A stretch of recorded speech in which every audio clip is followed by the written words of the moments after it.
안녕하세요. 신의 한수의 우동균입니다. 대한민국의 주인은 누굽니까? 당연히 국민이지 않겠습니까? 그런데 지금 이 문재인 정부가 출범한 이후로 과연 이 나라의 주인이 국민일까?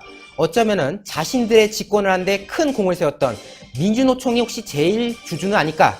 라는 생각까지 듭니다. 네, 그래서 오늘은 이와 관련된 이야기 새벽당 박결 대표님과 나누도록 하겠습니다. 안녕하세요. 네, 반갑습니다, 기자님. 오랜만입니다. 네, 정말 우리 박결 대표님께서 신의 한수에서 꾸준히 좋은 목소리를 내주고 계신데요. 오늘은 또 민주노총입니다. 네, 맞습니다. 네, 그 민주노총이 어쨌든 간에 보면은 지금 특히 이 청년 세대들이 이 문재인 정부에서 가장 큰 피해를 보고 있다라고 할 수 있는데 네, 그 피해를 입히는데 결정적인 영향을 준 집단이 또 어떻게 보면 민주노총이잖아요. 맞습니다. 지금 민주노총의 경우에는 항상 들고 나오는 슬로건이 신규 채용 금지입니다. 신규 채용을 금지해서 본인들의 일자리를 계속적으로 보존하고자 하는 겁니다. 그러다 보니까 기업들은 민노총 때문에 새로운 인재를 공급을 받지 못해서 계속적으로 망해 나가고 사라지고 있고, 그런데도 불구하고 민노총은 지금 초법적 권력이 되어서 이제는 민간인을 폭행하는 것도 모자라서 경찰을 폭행하고 이제 아예 통제 불능의 상태가 되었습니다. 최근에 국회 담장을 무너뜨리고 그 유성기업의 경우에 간부를 폭행했는데 전치 16주가 나왔습니다. 이게 지금 뼈만 부러져도 사실 전치 4주의 진단이 나오는데 전치 16주가 나왔다는 것은 정말로 살인미수에 가까운 행동을 한 겁니다. 그렇죠. 그리고 마지막으로 정말 안타까운 점은 이 경찰들이 대응을 못하고 계속 두드려 맞을 수밖에 없는 상황이 지금 벌어지고 있는데, 경찰들도 분명히 대한민국의 국민이고 경찰들도 대한민국의 청년이고 경찰들도 대한민국의 아들들이라는 겁니다. 그 대한민국의 아들들이 그런 초법적 권력에 의해서 이렇게 피해를 받고 있는 게 저는 정말 마음 아픕니다. 네, 정말 이 노동운동이라는 게, 그러니까 노조라는 게 정말 노동자의 이익을 원래 취하는 그런 곳이지 않습니까? 과거에 박정희 정부 당시에 많은 국민들의 헌신으로 경제 성장을 이뤘지만은 그 과정에서 또 불가피하게 뭔가 좀 착취라던가 그런 시련이 있는 부분이 있었어요. 그래서 전태일 열사라던가 이런 분들이 노동운동을 해가지고 오늘날에 이렇게 노조가 자유롭게 활동하는 그런 세상이 됐는데, 자유롭게 활동할 수 있는 세상이 돼놓고 보니까 노조가 완전 개판 5분 전 상태가 된 거잖아요.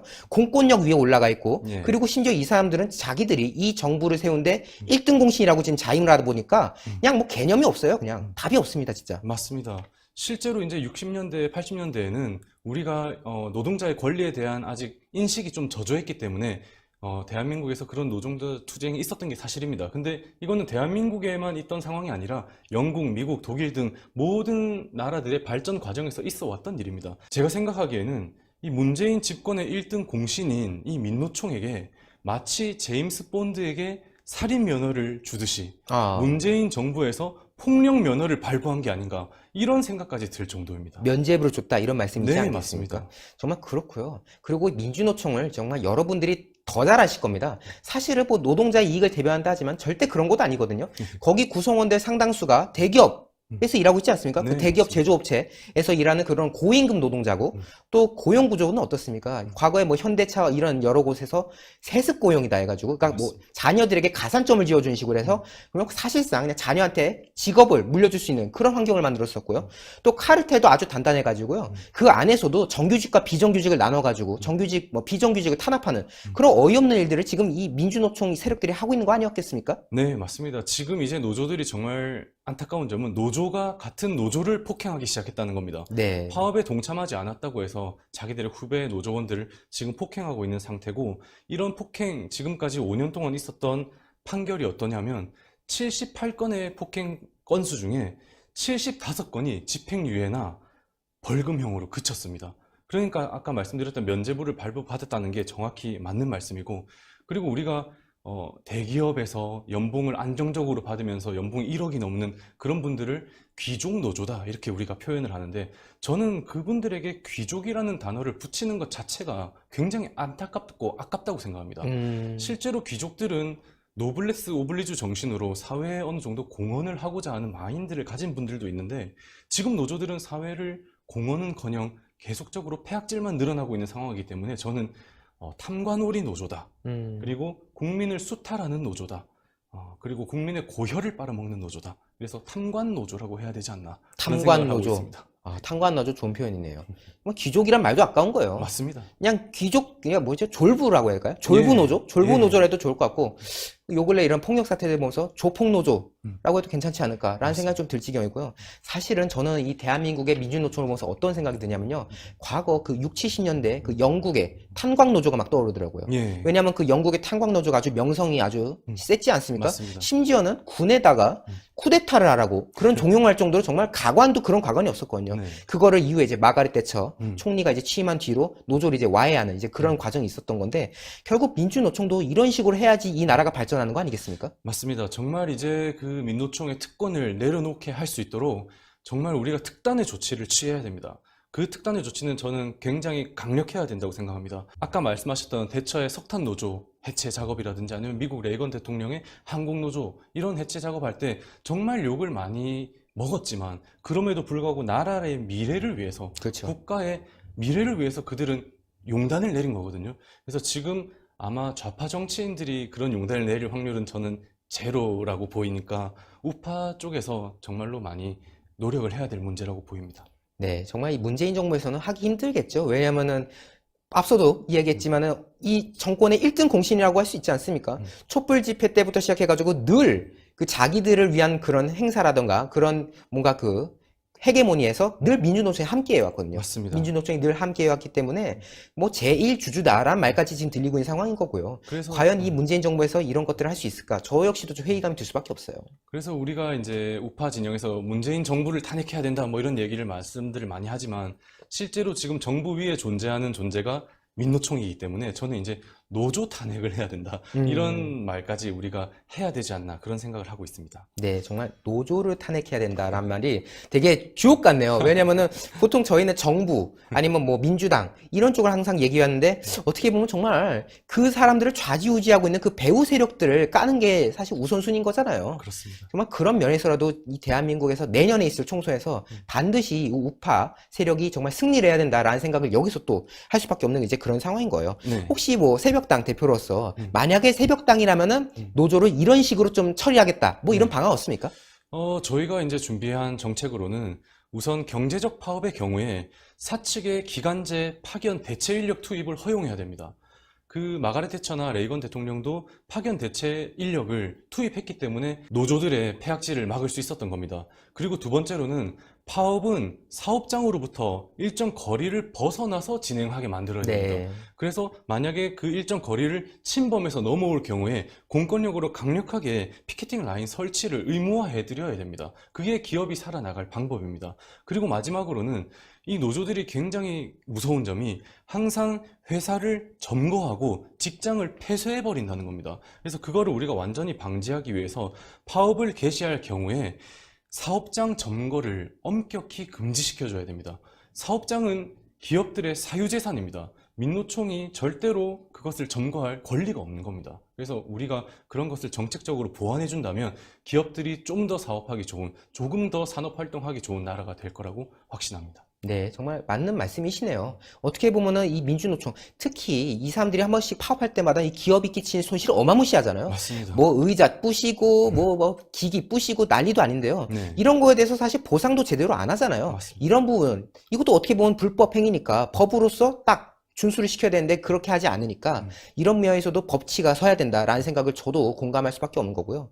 얘기를 좀 바꿔서요. 네. 또 지난주에 말이죠. 이 서울시에서 아주 획기적인 또 축제를 하지 않습니까? 아. 뭐 동성애 축제? 그러니까 네. 퀴어 축제라고도 하는데 아 정말 저는 여기에 대해서 더 말을 못 하겠어요. 왜냐면은 요새는 뭐 성소수자 보호 이런 식으로 사회적 약자를 보호해야 된다 이렇게 해가지고 이것도 말 함부로 하면요 고소고발 그냥 당해요. 그래서 제가 이 축제에 대한 평가는 제 입으로 하지 않겠습니다. 근데 여기서 아주 황당한 구호가 나왔다고 하죠. 맞습니다. 저도 뭐 동성애자들의 인권이라든지 뭐 이런 본질적인 문제는 조금 차치하고 말씀드리자면 퀴어 퍼레이드에 이석기 의원 석방 피켓이 나타난 겁니다. 네가 뭔데 동성애를 반대해? 성소수자 차별 배제 발언 자유한국당 황교안 꺼져 라고 해가지고 이 민중당 쪽 사람이 이렇게 현수막 만들었나 봐요. 이 동성애를 상징하는 이제 무지개 무늬가 딱 있죠.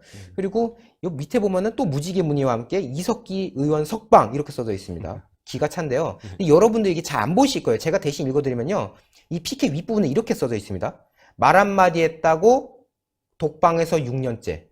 네, 말 한마디에서 6년 같겠습니까? 그 말을 어떤 말을 했는지가 중요한 거죠. 네, 맞습니다. 거기서 뭐 통신시설을 파괴해라, 뭐 뭘 어째라, 지령을 내렸잖아요. 네. 내란 선동죄로 들어갔죠? 이 사람이. 맞습니다. 예, 내란 선동죄로 들어갔으니까 당연히 벌을 받는 건데 이걸 가지고 뭐 말 한마디 했다고 6년째? 참 재밌습니다, 이 사람들. 정말 재밌는 거는 내란 선동이나 내란 음모는 말이 행동이 될 경우에 우리가 이미 걷잡을 수 없는 겁니다. 내란이 일어나는 상황에서 우리가 막을 수 있는 방법이 없기 때문에 그렇게 해서 이제 지금 처벌을 받고 있는데 이게 동성애 축제와 무슨 상관인지 저는 전혀 이해할 수가 없고요. 그리고 국가에서 일어나는 모든 사건, 사고, 해상 사고에 도대체 왜 민노총이 나서서 자기들이 집회를 하는 건지, 그리고 노조들도 자기 회사에서 부당한 대우를 받았을 때 쟁의를 하고 투쟁을 하는 건 인정하겠지만 본인의 회사도 아닌 곳에서, 다른 회사에서, 그리고 어떠한 특정한 정치적 목적이 있는 곳에서 계속적으로 활동을 하다 보니까 오히려 노동자들의 권리와 노동자들의 인권이 국민들에게 있어서는 더 안 좋게 보이는 겁니다. 네. 그리고 정말 촛불 집회 이런 데에서도 이석기 석방 나오고, 그리고 제가 작년에 이제 제가 이거는 다른 데서 이제 보도를 했던 건데, 세월호 유가족과 이제 일반인들로 구성된 그 세월호 합창단이라는 게 있어요. 이 사람들이 콘서트를 열었는데, 그 목적이 이석기 의원 석방을 촉구하는 그런, 그러니까 곳곳에서 이석기 석방, 이석기 석방을 외치고 있는 거예요. 네. 이게 약간 가랑비에 옷 젖듯이 하는 건데, 그러니까 자기들 행사라든가 이런 부분에서 조금씩 이석기라는 그 이름을 계속 던져가지고 마치 이 사람이 들어가면 안 됐을 건데, 뭐 박근혜 정부에서 탄압에 의해서 들어간 것처럼 그런 식으로 계속 홍보를 하고 있는 상황이거든요. 정말 이런 거는 막아야 된다고 저도 생각됩니다. 맞습니다. 무슨 위인 이렇게 만들듯이 지금 그런 작업을 하고 있는데 저는 이 민노총을 포함해서 아까 말씀하셨던 다른 단체들도 지금 문재인 정권에게 굉장히 큰 지분이 있다고 생각합니다. 그래서 이 문재인 정권은 그런 지분에 휘둘려서, 촛불 지분에 휘둘려서 지금 국가의 미래를 말아먹고 있다고 저는 그렇게 판단하고 있고, 이제 그들의 폐악질은 통제가 불능한 상태라고 그렇게 판단하고 있습니다. 네, 정말 이 민주노총 하여튼 이겨내야 되겠습니다. 오늘도 박결 대표님 좋은 이야기 해주셔서 대단히 감사합니다. 네, 감사합니다. 네, 민주노총 정말 가만두면 안 됩니다. 이거는 말도 안 되는 거예요. 대한민국의 법치가 사라졌습니다. 민주노총 때문에. 국회 담장을 뜯어도 사람을 때려도 뭘 해도 지금 처벌을 안 받지 않습니까? 기껏 뭐 구속영장 한 명, 한두 명 신청해도 다 기각되고요. 황당하기 짝이 없는데요. 과연 이것이 언제까지 지켜봐야 될지 정말 우리 국민 여러분들께서 내년 총선 때 우파를 위해서 선거 해주셔가지고 심판을 해야 된다. 국민의 준엄한 뜻을 보여줘야 되겠다라는 생각을 오늘 방송을 하면서도 느꼈습니다. 그리고요, 새벽당 말이죠. 지금 대구 쪽이 아직도 당원이 좀 부족하다는데요. 대구만 하면은 정말 이 당원 구성 요건을 갖춘다고 합니다. 여러분들께서 많이 응원과 성원을 좀 해주셔야 되지 않을까라는 생각이 듭니다. 네, 동그랗게 올라온 구독 버튼 눌러주시고요. 추천 버튼 눌러주시고요. 댓글로 많은 응원과 성원 부탁드리겠습니다. 여러분, 대단히 감사합니다. 고생하셨습니다. 네, 감사합니다.